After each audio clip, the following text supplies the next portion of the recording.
সেখানে 100-র উপর লোক মারা যায়। সারা রাত বসে আমরা কিন্তু পোস্টমর্টম করিয়েছিলাম। ডেথ সার্টিফিকেট, টাকা এবং চাকরির অ্যাপয়েন্টমেন্ট লেটার সেদিনই আমরা দিয়ে দিয়েছিলাম। সুতরাং আমার এটা দাবি থাকবে উত্তরপ্রদেশ সরকারের কাছে, যোগী সাহেব আমাকে যতই গালাগালি দিন তাতে আমার ফোসকা পড়বে না।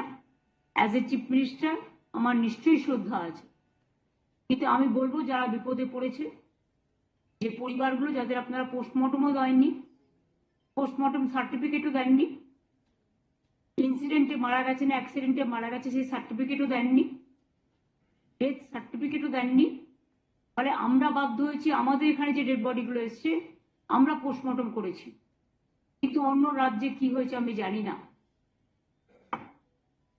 আর আপনারা যখন টাকা অ্যানাউন্স করেছেন আমি মনে করি পরিবারগুলোকে সেটা ইমিডিয়েট দিয়ে দেওয়া উচিত।